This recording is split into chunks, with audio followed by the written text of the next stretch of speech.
গোয়ালপুকুরে তৃণমূল পরিচালিত গ্রাম পঞ্চায়েতে অনাস্থা, অপসারিত প্রধান, রাজনৈতিক সমীকরণে বদল এবং অভ্যন্তরীণ কোন্দলের জেরে উত্তর দিনাজপুর জেলার গোয়ালপুকুরে তৃণমূল পরিচালিত গ্রাম পঞ্চায়েতে বড়সড় পরিবর্তন। গোয়াগাঁও 2 নম্বর গ্রাম পঞ্চায়েতের প্রধান আলাউদ্দিনের বিরুদ্ধে আনা অনাস্থা প্রস্তাব গৃহীত হয়েছে। এর ফলে তাকে পদ থেকে অপসারণ করা হয়েছে। সম্প্রতি তৃণমূল বিধায়ক গোলাম রব্বানী মৃত প্রমোদ পদ উপাধ্যায়ের শিবিরে যোগ দেওয়ার পর থেকে ওই এলাকার রাজনৈতিক পরিস্থিতির পরিবর্তনের ইঙ্গিত মিলছিল। তারই রেশ ধরে বৃহস্পতিবার ওই পঞ্চায়েতের তৃণমূল পরিচালিত বোর্ডের প্রধানের বিরুদ্ধে অনাস্থা প্রস্তাব পেশ করা হয়, যা সফল হয়। পঞ্চায়েত সূত্রের খবর, আপাতত এই গ্রাম পঞ্চায়েতের উপপ্রধান দায়িত্বভার গ্রহণ করেছেন। আগামী 1 মাসের মধ্যে নিয়ম মেনে ভোট প্রক্রিয়ার মাধ্যমে নতুন প্রধান নির্বাচন করা হবে। অপসারিত প্রধান এবং নতুন দায়িত্বপ্রাপ্ত গোষ্ঠী উভয় পক্ষই নিজেদের তৃণমূল কংগ্রেসের সদস্য এবং বিধায়ক তথা প্রাক্তন মন্ত্রী গোলাম রব্বানীর অনুগামী বলে দাবি করেছেন। এই ঘটনাকে কেন্দ্র করে গোয়ালপুকুরের রাজনৈতিক মহলে জোর চর্চা শুরু হয়েছে। আমরা প্রধানের উপরে আমরা অনাস্থা রেখেছি। সবাই আমাকে চায় প্রধান প্রধানের খিলাফে। আমাদের পক্ষে আছে 11 জন, মোট আমাদের 17 জন। ওদের সব ছিল আজকে। হ্যাঁ ছিল। আজকে রিমুভালের না, প্রধান রিমুভালের। হ্যাঁ, পরবর্তীতে কবে কি আর হ্যাঁ বললো যে 1 মাসের মধ্যে হয়ে যাবে, ডেট ফিক্সড করে। মানে আগের যে প্রধান ছিল তাকে অনাস্থা করলেন আপনারা? কতজন মেম্বার ছিল আপনাদের দিকে? টোটাল ছিল আমাদের 11 জন। আপনাদের দিকে 11 জন। ওইদিকে 6 জন। আপনারা কোন পার্টি?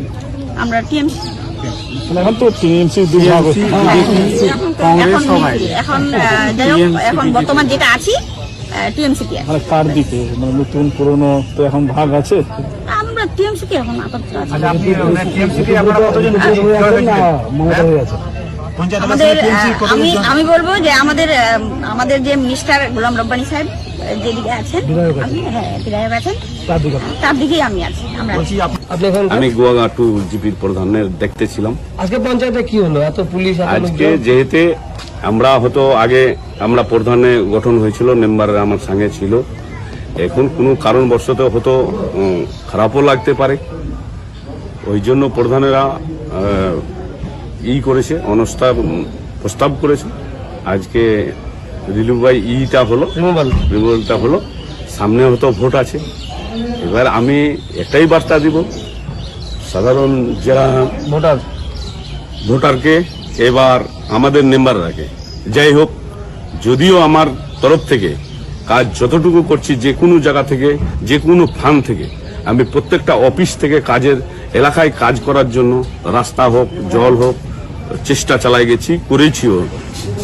আমি চাইবো সামনে যে মেম্বাররা গেছে, মেম্বাররাকে এই প্রধান যে ভবিষ্যৎ যদি হয়, এখনো হয় নাই, সামনে আবার ডেট দিবে আমাদেরকে, যে প্রধানের জন্য ভোটাভুটির জন্য আবার বিডিও সাহেব ডেট দিবে, ওই ডেটে আমাদের আবার ভোট হবে। তো যখনই ভোট হোক, তো আমি এটাই চাইবো যে এলাকায় সাধারণ মানুষের কাজ হবে, আর সাধারণ মানুষ দেখতে পাবে যে 2.5 বছরে কি কাজ হয়েছিল, সামনে 2.5 বছরে কি কাজ হবে।